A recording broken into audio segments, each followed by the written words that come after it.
Assalamualaikum warahmatullahi wabarakatuh. Innal hamdalillahi nahmaduhu wa nasta'inuhu wa nastaghfiruh wa natubu ilayh wa na'udzu billahi min shururi anfusina wa min sayyiati a'malina.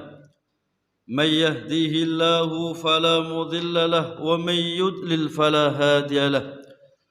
أشهد أن لا إله إلا الله وحده لا شريك له وأشهد أن محمدا عبده ورسوله اللهم صل وسلم وبارك على نبينا محمد وعلى آله وصحبه أجمعين وبعد. Jamaah subuh yang semoga dirahmati oleh Allah Subhanahu wa taala. Alhamdulillah, kita memuji dan bersyukur kepada Allah Subhanahu wa taala atas melimpah nikmat dan karunia yang telah Allah limpahkan kepada kita. Salawat dan salam semoga tetap tercurahkan pada junjungan Nabi kita Muhammad sallallahu alaihi wasallam, kepada keluarga beliau, para sahabat beliau, dan umat yang senantiasa istiqamah di dalam menempuh jejak beliau ila yaumil qiyamah. Jamaah rahimakumullah, kita lanjutkan kajian kitab Tafsir Al-Muyassar, yang mana pada pekan yang lalu kita telah memasuki ayat yang ke-169 dari surat Al-Baqarah. Dan untuk pagi hari ini kita akan melanjutkan kajian Tafsir Al-Muyassar ayat 170 dari surat Al-Baqarah. Allah Subhanahu wa taala berfirman di dalam surat Al-Baqarah ayat 170. Wa idza qila lahum ittabi'u ma anzalallah, dan ketika dikatakan kepada mereka orang-orang musyrik, jadi orang-orang yang beriman mendakwai mereka orang musyrik, ittabi'u ma anzalallah, ikutilah apa yang telah diturunkan oleh Allah kepada kalian. Qalu, maka berkatalah orang musyrik, bal nattabu ma alfaina alaihi aba'ana, tidak, bahkan kami mengikuti apa yang telah diwariskan kepada kami dari bapak moyang kami. Jadi ketika diajak supaya mengikuti ajaran Islam, mentauhidkan Allah, beribadah hanya kepada Allah, mereka orang-orang musyrik mengatakan tidak, bahkan kami mengikuti warisan agama, warisan nenek moyang kami. Awalau kana abauhum, walaupun bapak-bapak mereka layak kiluna syai'a, mereka tidak mengerti apapun sudah. Tauhid gak faham, semuanya gak faham. Wala yahtadun, dan mereka tidaklah termasuk orang-orang yang mendapatkan petunjuk. Wa idza qala al-mu'minun nasihina ahlal dhalal, dan ingatlah ketika orang-orang mukmin mereka memberikan nasihat kepada orang-orang yang sesat, dari kan orang kafir dan orang-orang musyrik.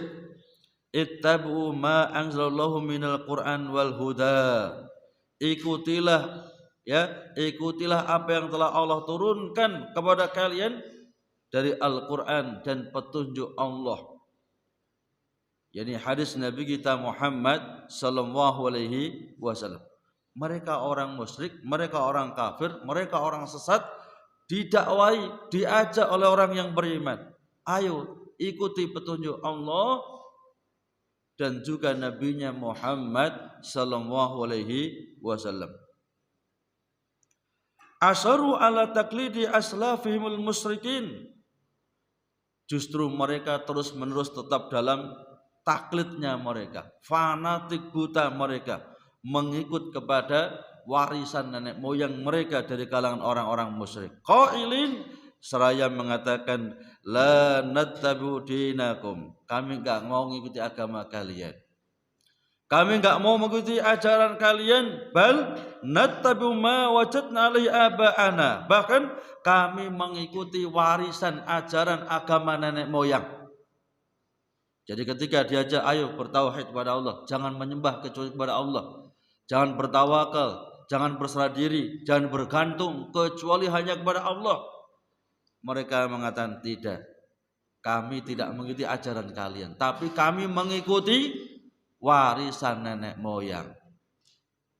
Jadi bukan berarti mereka orang musyrik enggak diajak, mereka diajak. Ya, mereka didakwai. Bahkan didakwai langsung oleh Nabi kita Muhammad sallallahu alaihi wasallam. Yang mana sebelum Nabi kita Muhammad sallallahu alaihi wasallam diutus oleh Allah sebagai seorang nabi dan rasul, mereka membangga-banggakannya. Mereka mengatakan Muhammad ada al-amin. Muhammad ada orang yang paling jujur, enggak pernah bohong seumur hidupnya itu. Ya. Tapi ketika Nabi kita Muhammad SAW mendakwai mereka langsung ramai-ramai mengatakan Muhammad sairun kadzab. Muhammad tukang syair, pembohong lagi. Sahirun majnun. Muhammad ada tukang sihir, bahkan orang gila. Jadi awalnya disanjung-sanjung, setelah diajak kepada kebenaran, mereka mencela dan mencemooh. Maka jangan heran, ya, kalau mungkin sebelum ya kita belum kenal sunnah, kita belum kenal akidah yang lurus, kita belum kenal tauhid yang lurus, ya. Masyarakat mengatakan fulan mereka dia adalah orang yang dermawan, dia orang yang baik hati, dia orang demikian. Setelah mengenal sunnah, setelah mengenal tauhid yang lurus, dikatakan ya dia orang yang terlalu fanatik, dia orang yang ortodok, dia orang yang ketinggalan zaman, macam-macam sudah. Ya, maka jangan heran. Ya, jangan heran kita, Nabi kita Muhammad sallallahu alaihi wasallam yang seluruh orang Arab meyakini, seluruh orang mengatakan Muhammad adalah Al-Amin. Gelar Al-Amin itu gelar yang diberikan mereka orang kafir sebelum Nabi kita Muhammad SAW diutus oleh Allah. Bukan gelar dari Allah, gelar dari mereka. Tapi setelah Nabi kita Muhammad SAW diutus oleh Allah, menyeru agama Islam, menyeru ke ajaran tauhid, mereka serta-merta menolak dan memberikan gelar-gelar yang tidak layak bagi Nabi kita Muhammad sallallahu alaihi wasallam. Dikasih gelar sahirun majnun, ya, tukang syair dan gila lagi. Sahirun kadzab, ya, tukang sihir, pembohong lagi, ya. Jadi gelarnya jelek-jelek. Maka jangan heran, ya.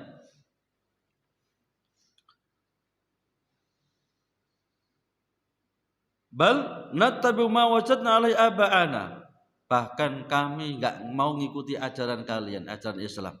Kami mengikuti ajaran warisan nenek moyang kami, ya sesaji, ya sikap, ya jimat, ya sandingan, ya tumbal, macam-macam sudah. Ya.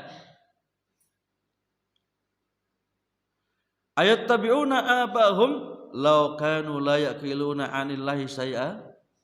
Apa mereka akan tetap mengikuti ajaran nenek moyang? Padahal nenek moyang mereka enggak pernah kenal Allah, enggak pernah ngerti tentang Allah. Ya.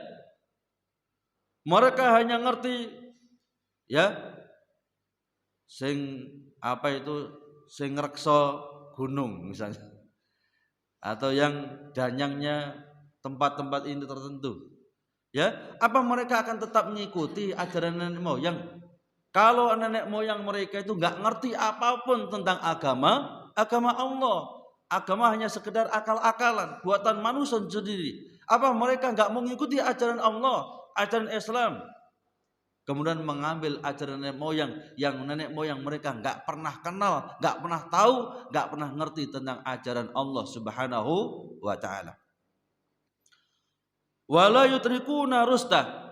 Bahkan mereka bukan termasuk orang-orang yang mendapatkan hidayah Allah. Mereka bukan orang-orang yang mendapatkan yakni petunjuk Allah. Bahkan mereka jauh dari ajaran Allah. Mengapa? Karena ajaran Allah itu ajaran tauhid. Seluruh para nabi dan rasul mulai yang pertama sampai yang terakhir itu ajarannya sama, tauhid. Allah telah berfirman di dalam surat An-Nahl ayat 36. Allah telah berfirman, "Walaqad ba'atsna fi kulli ummatin rasulan an ibudullaha wajtanibut taghut." Dan sungguh telah kami utus bagi setiap umat seorang rasul. Tujuannya supaya rasul ini berdakwah, menyeru, mengajak kaumnya an ibudullaha wajtanibut taghut. Sembahlah hanya kepada Allah dan jauhi semua bentuk penyembahan kepada selain Allah Subhanahu wa taala. Dan dakwah semua para nabi dan rasul sama, dakwah tauhid. Ya. Adapun syariatnya ya, ini berbeda-beda.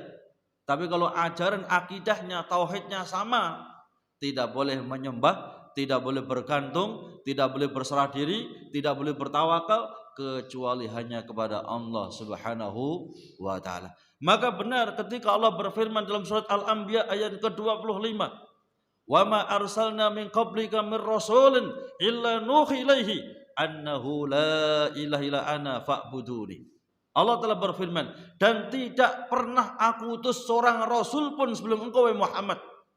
Jadi Allah berfirman, enggak pernah diutus seorang rasul pun sebelum engkau wahai Muhammad kecuali pasti aku wahyukan kepadanya, sembahlah hanya kepadaku.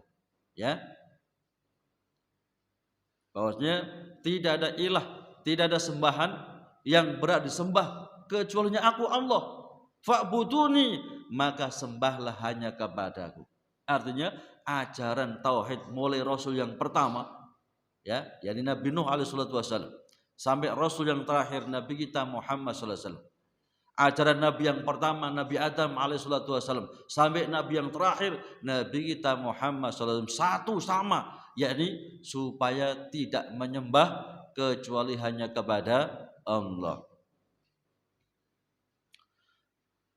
Kelanjutan ayat, wa masal ladzina kafaru kamasal ladzi yan'iqu bima la yasma'u illa du'a wa nida. Permisalan mendakwai, menyeru, mengajak mereka orang-orang kafir ya, kamasal ladzi yan'iqu bima la yasma'u illa du'a wa nida, seperti seorang pengembala yang meneriaki hewan gembalaannya, yang mana hewan gembala itu la yasma'u illa du'a wa nida, mereka tidak pernah bisa mendengar kecuali hanya teriakan-teriakan ataupun panggilan-panggilan.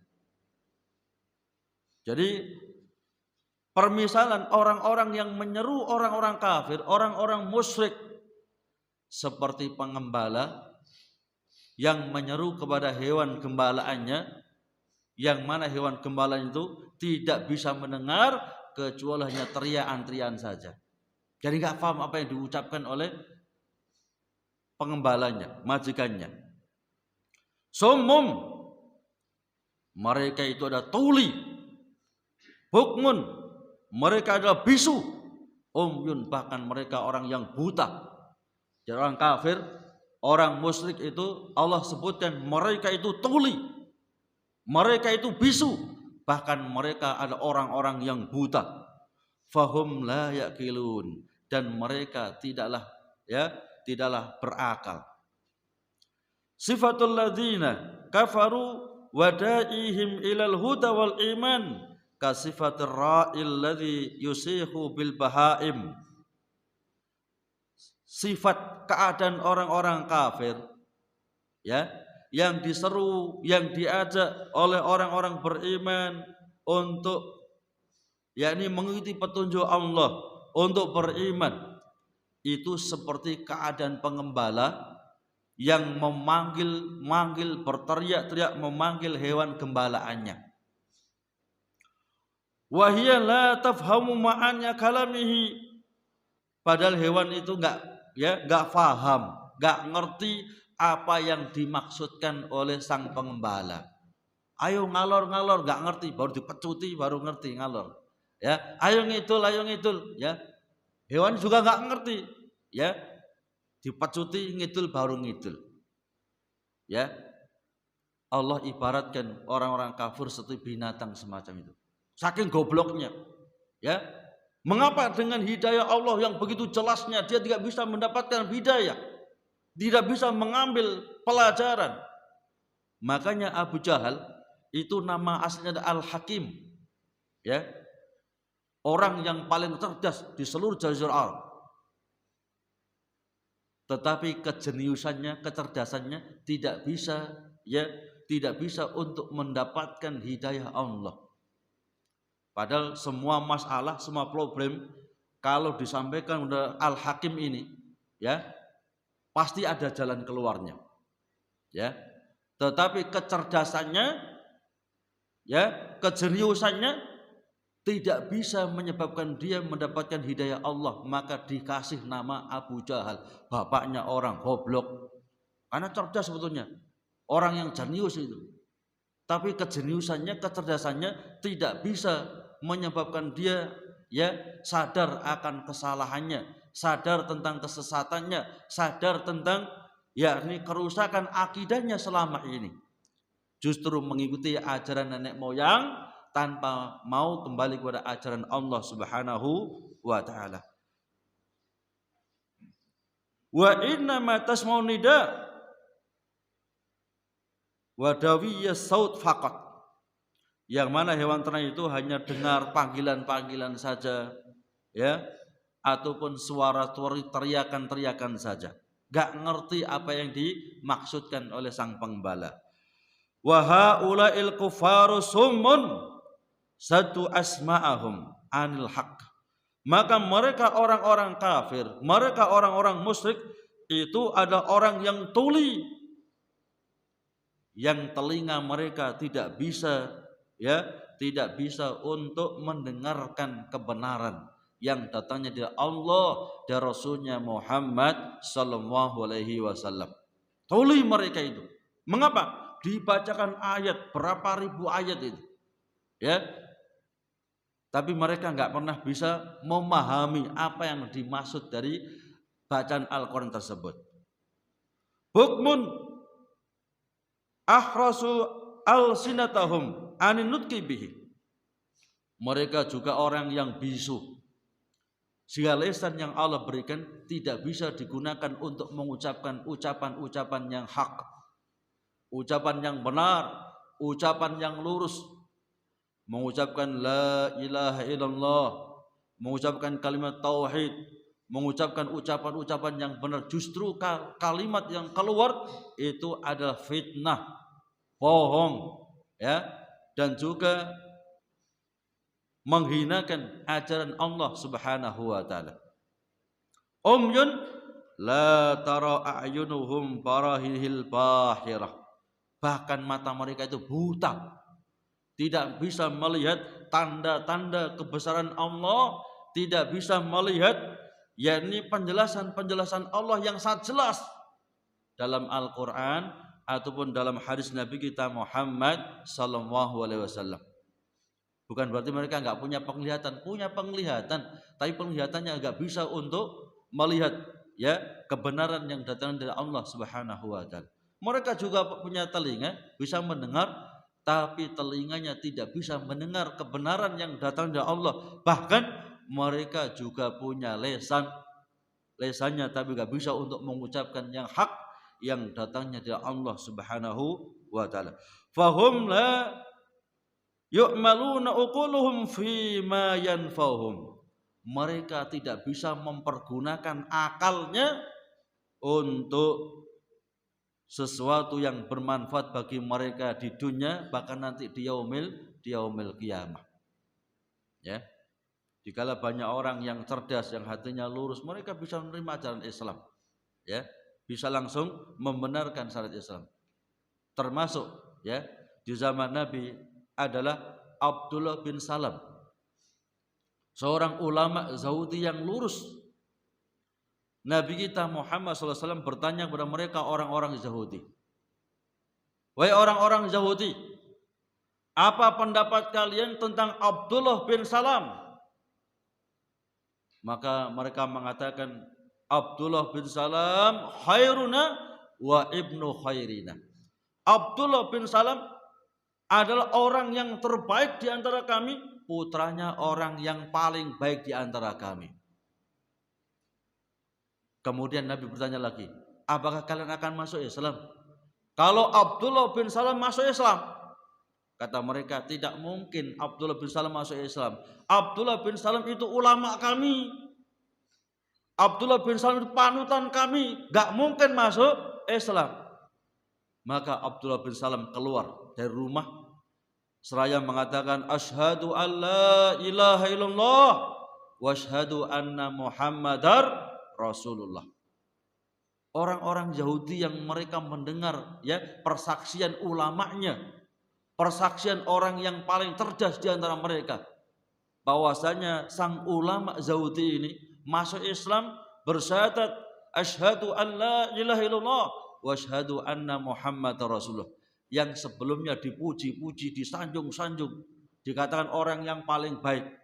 Maka rame-rame mereka mengatakan Abdullah bin Salam adalah orang yang paling jelek di antara kami, anaknya orang yang paling jelek di antara kami.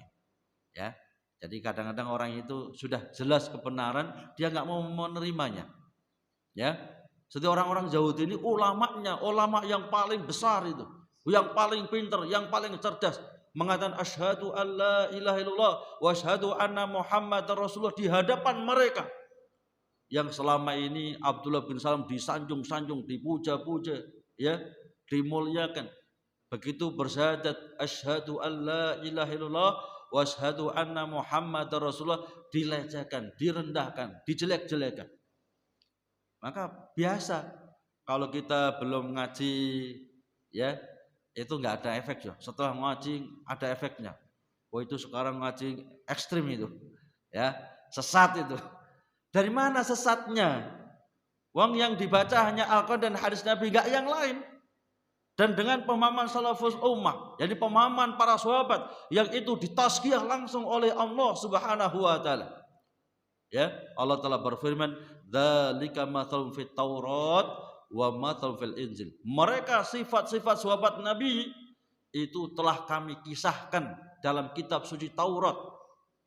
Jadi ribuan tahun sahabat Nabi belum lahir itu sudah disanjung-sanjung oleh Allah dalam kitab suci Taurat. Wa matsalun fil Injil, dan itulah sifat-sifat sahabat Nabi kita Muhammad sallallahu alaihi wasallam yang telah kami kisahkan dalam kitab suci Injil. Jadi bukan nabinya saja yang dijelaskan oleh Allah, para sahabat-sahabatnya itu loh dijelaskan oleh Allah dalam kitab Taurat dan Injil, membuktikan kemuliaan mereka para sahabat. Bahkan disanjung oleh Allah dalam Al-Quran, as-sabiqunal awwalun minal muhajirin wal ansar. Orang-orang yang pertama masuk Islam dari kalangan ya al-muhajirin wal ansar. Berarti luar biasa sahabat itu.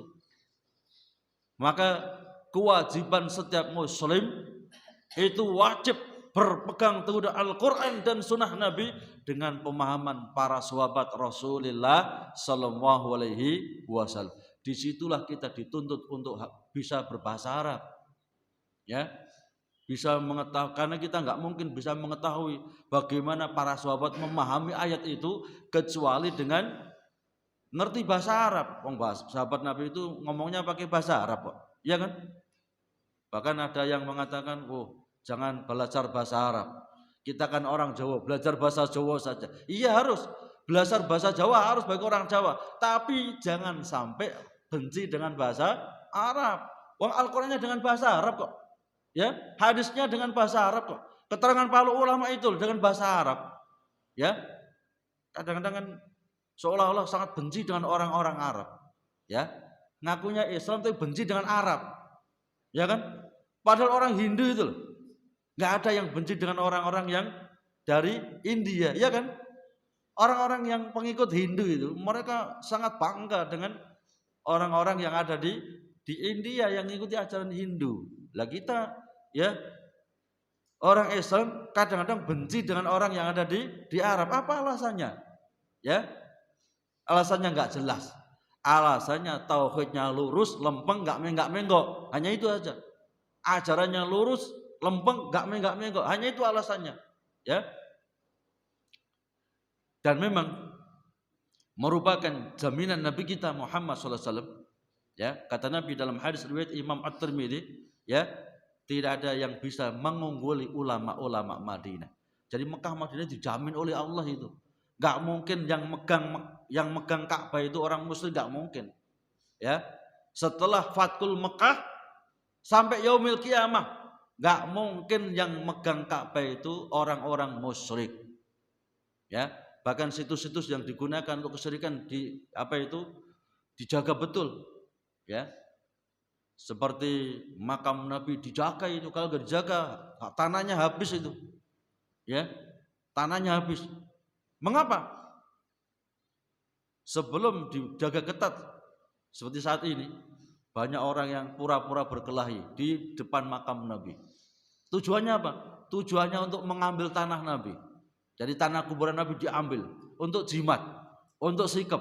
Jadi jauh-jauh dari negara macam-macam itu ke sana, tujuan yang paling utama bukan yang lain, untuk ngambil tanah kuburan Nabi kadang-kadang. Ya, maka dijaga ketat sekarang ini. Ya, bahkan makam Ibunda Hawa juga juga disembunyikan, dirahasiakan. Mengapa? Kalau nggak gitu entek tanahnya itu, ya, untuk jimat, untuk sikap, ya. Bahkan ada yang berani nyuri kiswah. Tahu kiswah? Penutup Ka'bah itu, ya. Berangkat dari jauh-jauh dari negara bermacam-macam datang ke sana. Lah kok nyolong kiswah, diguntingi. Dikira itu nggak ada efeknya itu. Dikira itu ya milik siapa? Kan kiswah itu bukan milik kita, ya. Kita bawa gunting, siap gunting, ya. Nanti guntingi kiswah, nah gimana? Untuk jimat, untuk sikap, masya Allah. Itulah kesyirikan, ya. Jauh-jauh dari, misalnya dari negara mana, kedatang ke Saudi, kan biaya banyak itu.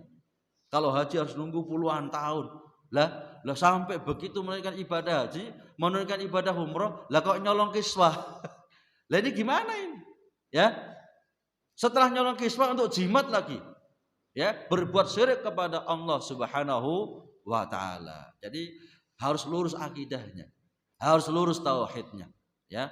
Berapa banyak karena kebodohan, karena kejahilan masalah akidah, ya, berbuat syirik. Ya, berbuat syirik. Bahkan mensekutukan Allah kadang-kadang dengan hanya bawang putih. Ya. Bawang putih ditempelkan di dikasih benang, ditempelkan di atas dewa pintu. Kata dia, selama ada bawang putih ini setan nggak akan bisa masuk. Ya, selama ada bawang putih ini, ya, musibah nggak akan bisa masuk. Berbuat syirik kepada Allah, dan Allah disebutkan hanya dengan bawang putih. Ya, masya Allah. Jadi penting belajar akidah, belajar tauhid. Karena begitu banyaknya orang yang nggak paham masalah tauhid. Ya, jangan dikira setelah zaman modern semacam ini, intelek manusia sangat hebat, pendidikan mereka tinggi, ya, S2, S3, bahkan profesor, mereka nggak bisa terjerumus dalam kesyirikan, enggak. Abu Jahal itu orang yang paling cerdas di seluruh jazirah Arab. Dia pun tetap berbuat syirik, ya, kecerdasannya tidak bisa untuk mencerna kebenaran yang datang dari Allah Subhanahu wa taala.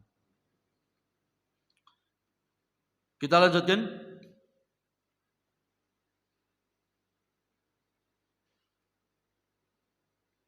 Ya ayyuhalladzina amanu, wahai orang-orang yang beriman, kulu min thayyibatim ma razaqnakum, makanlah rizki yang baik-baik yang telah aku rizkikan kepada kalian, washkuru lillah, dan bersyukurlah kalian kepada Allah, in kuntum iyyahu ta'budun, apabila engkau benar-benar menyembah hanya kepada Allah Subhanahu wa ta'ala. Allah Subhanahu wa ta'ala panggil kita orang yang beriman, wahai orang-orang yang beriman, makanlah rizki yang telah aku rizkikan kepada kalian yang baik, ya, yang thayyib. Jadi makan rizki di samping halalan juga thayyiban. Karena dalam keadaan tertentu rizki itu halalan tapi enggak thayyiban. Halal tapi enggak baik. Contoh, ya, contoh ini, sate kambing halal, ya kan? Tapi orang yang waktu itu tekanan darahnya sampai 200, ya, jangan makan sate kambing, bunuh diri nanti, stroke nanti, ya. Menunjukkan walaupun sate kambing ini halal, baik, ya, untuk orang yang normal darahnya, apalagi darah rendah, ya. Kalau sudah mumet, dia perlu makan kambing supaya darahnya bisa naik lagi. Tapi bagi kita yang sudah ya darahnya sampai 180 sampai 200, jangan makan sate kambing, bunuh diri itu. Maka Allah firmankan, makan rezeki yang halal yang baik. Ya. Karena ada kadang-kadang halal tapi untuk sebagian orang enggak baik. Ya contoh tadi, ketika tensi kita sudah 200, apalagi 220, ya masih makan gulai misalnya, ini bunuh diri. Kita enggak boleh bunuh diri. Allah telah berfirman, wala tulqu bi'aidiyakum ila tahluka. Kamu jangan membinasakan diri kamu sendiri. Kamu jangan bunuh diri. Ya, sudah ngerti kalau tensinya 220 kok makan gulai, itu bunuh diri itu. Ya. Washkuru lillah, dan bersyukurlah hanya kepada Allah. Kadang-kadang kita dikasih rezeki syukurnya bukan kepada Allah. Ya, dikasih panen padi yang melimpah, bersyukurnya kepada Dewi Sri. Ya, dengan yakni mengadakan wiwit. Ya, dengan mengadakan wiwit. Atau dikasih ikan yang melimpah di laut, justru malah syukurnya kepada Nyai Roro Kidul. Ya, bukan kepada Allah. Dengan cara larung sesaji, ya macam-macam sudah. Jadi ketika kita diberikan nikmat, syukurnya harus kepada Allah. Jangan salah praktek. Ya, dikasih nikmat ikan yang melimpah malah larung sesaji. Itu kan bersyukur pada Nyai Roro Kidul itu. Ya, dikasih padi yang melimpah malah wiwit. Itu kan bersyukurnya kepada Dewi Sri. Ya, mereka nggak ada andil sedikit pun dalam masalah rezeki itu. Ya, yang mengatur semua rezeki hamba Allah adalah hanya Allah Subhanahu wa taala. Ya. Kemudian in kuntum iyyahu ta'budun. Syukurlah hanya kepada Allah apabila kalian betul-betul menyembah hanya kepada Allah Subhanahu wa taala. Innama harama alaikumul maitata. Sesungguhnya diharamkan atas kalian wahai orang yang beriman al-maitata, bangkai, waddama dan darah, walahmal khinzir dan daging babi, wa ma uhilla bihi ligairillah dan hewan yang disembelih bukan untuk Allah.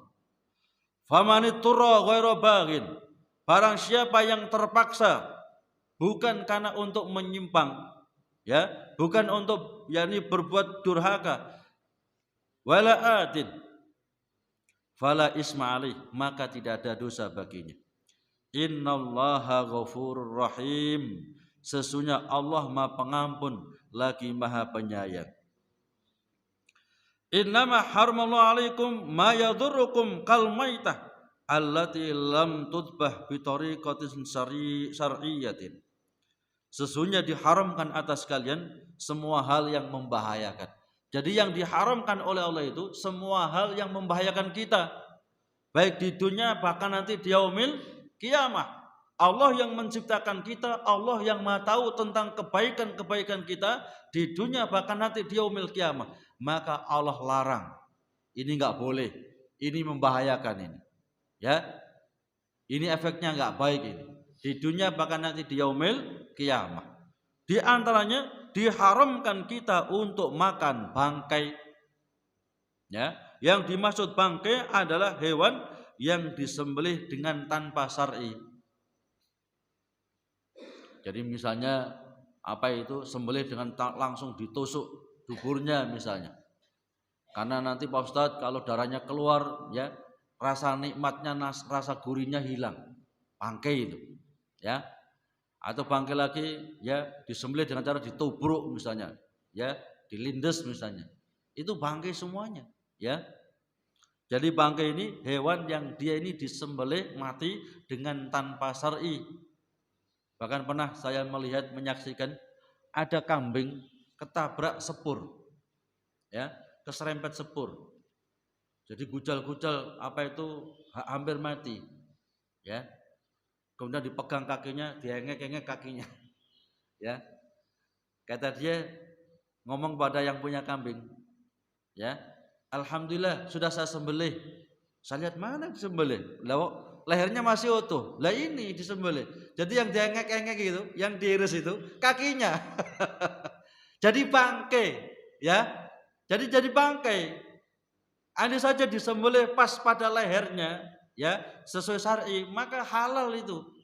Tapi karena yang disembelih adalah kakinya, ya, walaupun saya potong sekalipun tetap menjadi bangkai, ya. Tapi ada bangkai yang dihalalkan. Kata Nabi kita Muhammad sallallahu alaihi wasallam, "Ukhilat lana maitatani wa dammani." Dihalalkan bagi kita 2 bangkai dan 2 darah. Ya. Adapun 2 bangkai adalah al-hud, ya, al-jarad wal hud. 2 bangkai yang dihalalkan itu adalah bangkai belalang dan bangkainya ikan. Jadi ikan itu jual kelotok itu, ya, jual kelotok. Itu kan bangkai, kelotok kan bangkai ya. Tapi halal, makanya kelotok itu tidak najis, ya. Karena ada yang bersuku, Ustaz tadi jangan pegang anu najis. Lah kalau yang dimakan saja halal kok najis. Kaidahnya itu semua yang najis pasti haram. Tapi tidak semua yang haram itu najis. Nah, bangkai ikan halal berarti enggak najis, itu loh. Ustadz baunya enggak karu-karuan, walaupun banyak enggak karu-karuan tetap enggak najis. Ya, kalau jijik benar. Ya. Seperti ludah itu, lidah, ingus, ya, keringat. Ya, itu kan jijik itu. Ya. Termasuk air mani, itu kan jijik, tapi dia tidak najis, ya.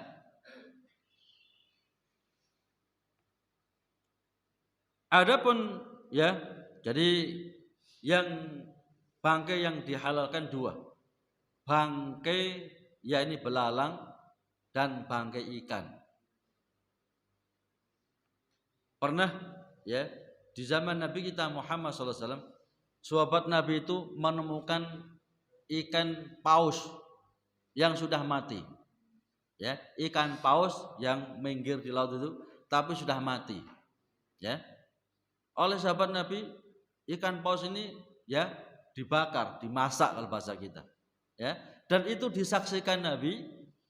Sepengetahuan Nabi membuktikan ikan itu, ya, ikan itu dia ada halal, ya, dia adalah halal walaupun sudah jadi bangkai.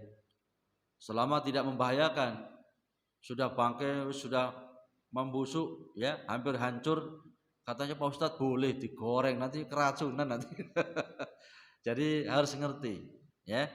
Disebutkan dalam hadis, ya, Nabi kita Muhammad SAW ditanya, ya Rasul, apakah kita boleh wudu dengan air laut ya Nabi? Ya, dalam Kitabul Mahram itu, hadis nomor 1, babul miyah, ya. Ya Rasul, apakah kita boleh wudu dengan air laut? Maka Rasul kita, Nabi kita Muhammad SAW menjawab dengan sangat luas. Huwat tuhur ma'uhu al-hillu maitatuhu. Air laut itu suci, bahkan bangkai hewan laut itu halal. Ya, maka dijelaskan oleh Imam As-Sun'ani supaya kita enggak salah paham. Oh, bangkai laut itu halal, nanti apa itu bangkainya sapi dikelekno ke laut jadi halal, bukan, ya. Katanya dalam hadis kan itu bangkai laut itu kan halal, ya. Ini sapi sudah nyemplung di laut ini, ya, dikelekno di apa itu sungai kan sampai di laut kan, berarti halal, bukan, ya. Yang dimaksud hewan laut, bangkai hewan laut itu halal, ma la ya'isu illa fihi, hewan yang tidak mungkin bisa hidup kecuali di dalam laut. Ya, walaupun mungkin bisa kedar sebentar, tapi dia nggak mungkin lepas dari laut. Ya, kata Imam Sun'ani, walaupun bentuknya seperti anjing, walaupun bentuknya seperti babi, ya, karena hewan laut itu banyak yang nyerupa ya. Walaupun bentuknya seperti gajah kan, ada seperti gajah, ada seperti singa, kan, singa laut, ya, ada gajah laut, ada anjing laut, ya, ada apa lagi? Apa itu? Kuda laut ya. Ya. Jadi hewan yang dia itu nggak bisa hidup di laut halal bangkainya. Kalau bangkainya halal, apalagi ketika dia masih hidup, maka lebih halal lagi. Nanti pembahasan masalah fikih nanti, ya. Famaniturra, maka barang siapa yang terpaksa untuk makan, baik makan bangkai atau makan darah ataupun makan yakni daging babi atau sesuatu disembah selain Allah, terpaksa dia. Bukan karena melampaui batas dan juga bukan ingin untuk berbuat maksiat. Misalnya dia bepergian safar di padang pasir, ya, arah timur semuanya pasir, ya, barat, selatan, utara pasir semuanya, nggak ada makanan. Dia sudah 6 hari nggak makan, Perkiraan kalau hari ke-7 nggak makan, insya Allah meninggal dunia. Di depannya ketemu bangkai babi, ya, atau bangkai babi hutan misalnya. Nah, kalau di padang pasir kan nggak mungkin kan, mesti babi hutan. Babi hutan itu sebelum mati, sebelum jadi bangkai haram. Ini dia menemukan bangkai babi, malah lebih haram lagi kan? Tapi dia yakin kalau hari itu nggak makan, hari yang ke-7 nggak makan, insya Allah meninggal dunia. Maka waktu itu wajib ain dia untuk makan daging bangkai babi. Wajib, dosa kalau nggak makan. Mengapa? Untuk menyelamatkan nyawanya. Ya, lupa Ustadz, ini haram lupa Ustadz, babi hutan ini, apalagi sudah bangkai, haram, memang betul haram. Tapi dalam keadaan tertentu yang dia nggak ada makanan, dia sudah berhari-hari nggak makan. Kalau hari itu nggak makan, kemungkinan besar akan meninggal dunia. Hari waktu itu dia wajib makan babi hutan walaupun sudah bangkai. Tapi nggak boleh bontot. Ya, kaidah fikihnya ad-darurah tubihul mahdhurah biqadri ma tahtaju darurah. Dalam keadaan terdesak, terpaksa, kita boleh melakukan yang awalnya haram. Kita boleh melakukan walaupun awalnya haram, tapi sebatas kebutuhan. Jangan sampai saya kekenyangan, ya. Jadi daging babi hutan yang sudah bangkai itu dibakar misalnya, ya. Semuanya dibakar. Dimakan sampai kenyang, sisanya dibontot. Dibawa pulang lagi. Dosa, ya. Dia hanya boleh makan sekedarnya, secukupnya, yang penting nyawanya selamat, gitu saja. Dan nggak boleh bontot. Ustadz, iman saya nyatunya 1 jam ini misalnya, tetap haram, ya. Jadi kalau sudah nggak ada kepentingan, kita nggak perlu lagi, sudah demikian. Dan kaidah ini bisa diterapkan dalam semua sisi kehidupan kita. Ad-darurah tubihul mahdhurah biqadri ma tahtaju darurah. Makanya kalau masalah fikih itu, ya, kaidah fikih harus hafal semuanya, kalau enggak bahaya itu. Ya. Jadi ketika kita mengajarkan masalah fikih, karena fikih itu luas, khilafnya luar biasa. Jadi harus kita punya patokannya, kaidah-kaidahnya, ya. Misalnya luas bangunan itu panjang kali lebar misalnya. Itu kan rumus itu. Ya. Enggak moro-moro ngawur, ini kira-kira sekian luasnya. Harus ada rumusnya dihafalkan dulu. Baru kita bisa menentukan luasnya. Kita bisa menentukan berapa, ya, luas sisinya dan macam-macam. Itu harus ada rumusnya, ya. Dan kaidah fikih ini rumus-rumus yang dibuat oleh ulama-ulama kita, ya, dan itu sumbernya di Al-Qur'an dan hadis Nabi kita Muhammad sallallahu alaihi wasallam. Jadi ulama kita enggak ngawur mau buat rumus, ya, kaidah fikih, enggak itu. Mereka itu punya kaidah-kaidah yang sumbernya dari Al-Qur'an dan hadis Nabi kita Muhammad sallallahu alaihi wasallam. Maka ketika terpaksa, bukan karena ingin melampaui batas, bukan karena berbuat durhaka kepada Allah, fala isma alaih, maka enggak ada dosa. Ya. Innallaha ghafurur rahim. Sesungguhnya Allah Maha Pengampun lagi Maha Penyayang. Ini waktunya? Cukup. Oh, enggak sampai 15 enggak. Cukup ya, teman-teman. Oke. Karena waktunya telah habis, ya. Kalau suruh nambah terus itu. Saya semangat kalau ngajar. Ya. Nggih. Nggih. Karena anak-anak masih sekolah, ya. Jadi kita memaklumi, ya. Jadi mereka belajar ngaji, tapi juga bagaimana pendidikannya juga tetap terjamin, ya. Mungkin ada satu pertanyaan mewakili? Cukup? Ya. Kita tutup dengan doa kafaratul majlis. Subhanalhamdika asyhadu an la ilaha illa anta astaghfiruka wa atubu ilaik. Assalamualaikum warahmatullahi wabarakatuh.